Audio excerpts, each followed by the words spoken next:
ازيكم حبايبي، عاملين ايه؟ يا رب تكونوا بخير. ان شاء الله هنعمل معاكم النهارده حاجه خفيفه وسهله، وان شاء الله تقدروا تعتمدوها في الفرن، على البوتاجاز، بس هي احلى حاجه تبقى في الشوايه. انا معايا فرخه ما شاء الله اكبر كبيره. انا قطعت معايا اهو يا حبايبي فرختين. طبعا انا مقطعاهم بره الفيديو، وسبت فرخه معاكم عشان الفيديو ما يطولش عليكم. اهي بسم الله الرحمن الرحيم. الفرخه طبعا احنا نقعينها في ميه وملح وكده. طبعا ما تحطوش خل في محلول النقع يا حبايبي. الخل يا حبايبي مش بيطلع الزفاره. اهو انا هقطع ايه ما شاء الله ما شاء الله. طبعا الفراخ بتاعتي كبيره، فانا مش هقطعها قطعتين. شايفين كده انا ايه؟ هقطع طبعا القطعه دي لوحدها، اللي هو الدبوسه اهي. والدبوسه اهي يا حبيبي هعملها كده شريحه بس كده، عشان ايه؟ تبقى كويسه في التتبيل. ودي من هنا كده هقطعها اهو بالطول، والعظمه هكسرها علشان ايه؟ كل اضمن ان كل حاجه هتستوي. شايفين اهو اتقطعت معايا سهله جدا اهي.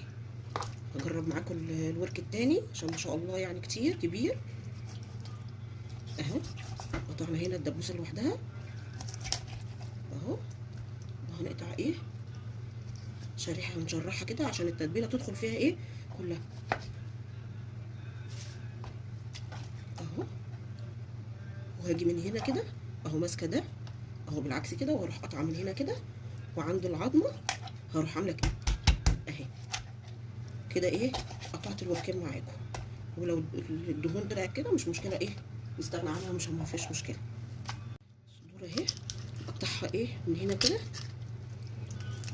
عادي، كاني بقطعها ايه 4 قطع عادي. بس طبعا انا دي مش بقطعها 4 قطع زي ما قلت لكم. انا ايه الفراخ بتاعتي انا جايباها ما شاء الله كبار، فمش هينفع الصدر يتشوي ايه سليم اهو. بص من هنا كده اهي هقطع الحته دي كده، ودي هجيبها من هنا كده زي ما بقطع مثلا بانيه اهي. اهي شايفين يا حبايبي ما شاء الله اهي. ودي هسيبها زي ما هي بالعظمه كده هتستوي ما تقلقوش. هنا يا حبايبي بقى هنجهز التتبيله. عباره عن بصل 3 بصلات حلوين كبار، وطماطم، والتوابل معلقه كبيره من الاكل بابريكا، معلقه كمون، معلقه فلفل اسمر، معلقه بهارات مشكله. والبهارات دي انا هقول لكم ايه مكوناتها ايه. قطعت هنا يا حبايبي الطماطم والبصل، وعندي راس توم كبيره هحطها، وهحط ما يعادل من كوبايه خل. كوبايه خل ما تقلقوش.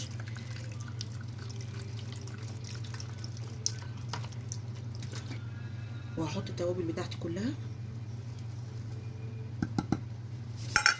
وعلى كل فرخه ما يعادل من معلقه ملح. هظبط الملح بتاعها، وهحط الملح من دلوقتي. طبعا الخل هيخلي الفراخ المسام بتاعتها تبقى كويسه جدا. والملح يا حبايبي مش في الفراخ مش زي اللحمه، مش هيأثر على اي حاجه. وهنضرب. بصوا يا حبايبي دي معلقه كبيبه صيني على هيل او حبهان، دقيتهم فتحتهم بس كده في الهون بتاع التوم، وهضيفهم عليه. بيدوا طعم حلو قوي. ان شاء الله تجربوا الطريقه دي مش هتندموا عليها يا حبايبي. حبايبي الفراخ اهي ما شاء الله زي الفل. هنقلب عليها التتبيله اقل حاجه عشان تاخدوا نتيجه كويسه جدا وطعم ونكهه احسن من الحات كمان. الفراخ دي تقعد 6 ساعات. طبعا انا عاملاها من بالليل ان شاء الله لميعاد الفطار. دخلوا التتبيله كويس جدا كده في كل حته في الفراخ. لازم يبقى طايلها من التتبيله. يا حبايبي انا رصيت الفراخ كده على الشوايه زي ما انتم شايفين بالمنظر ده. الفحم او النار تبقى هاديه خالص، ما تبقاش مشتعله، علشان خاطر الفراخ تعرف تبقى مستويه معاكم كويس. ان شاء الله اما نيجي نقلبها هوريها لكم. يا حبايبي قلبنا الفراخ على الوش التاني اهو. انا مش عارفه اصور لكم من الدخان. شايفين ما شاء الله لونها حلو قوي. هنعمل الكميه كلها. شايفين النار؟ انا عايزه اوريكم بس ان النار بصوا اهي. شايفين؟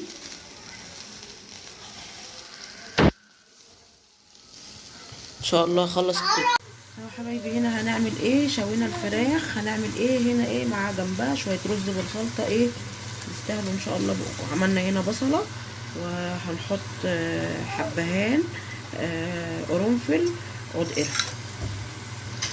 يطلعوا زيوته العطرية بتاعتها كده. نشوح البصلة نرجع لكم.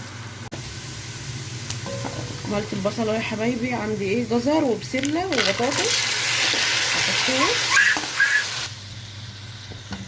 خلاص يا حبايبي هنا ايه، شوحنا الخضار اهو زي ما انتم شايفين كده. هنحط الرز،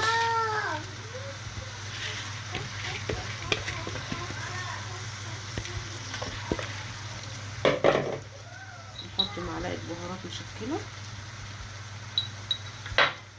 معلقة فلفل اسود،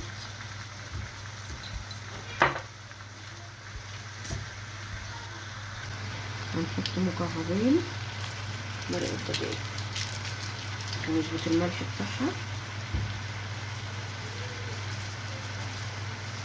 ونشوح الرز في الخضار.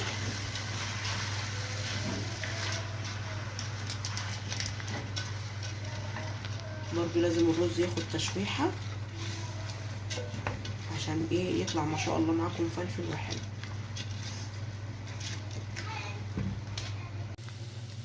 خلاص يا حبايبي احنا هنا شوحنا الرز مع الخضار. طبعا احنا حطينا التوابل، لو عايزينه اصفر طبعا تقدروا تحطوا عليه بودرة الزعفران او الكركم. انا عايزاه ابيض، فايه نزوده ميه. كوبايه الرز البسمتي لو مش منقوع نضيف عليه كوبايتين ميه. لو منقوع زيه زي الرز المصري عادي. فده انا نقعاه. وما ننساش ان الخضار برضو بيطلع ايه، ميته اهو يا حبايبي. ان شاء الله ايه يستوي وهوريكم. الرز اهو ما شاء الله، خضار مفلفل وزي الفل. اتمنى ان شاء الله تجربوه يعجبكم. والفراخ اهي بعد ما شويناها ما شاء الله اهي مستويه كلها، مفيش اي دم، وده بالعظم اهي اهي. اتمنى ان شاء الله انتوا تجربونا. وسفرتنا ان شاء الله النهارده سهله وبسيطه. وعملنا سلطه طحينه وسلطه خضراء، وبالف هنا وشفا.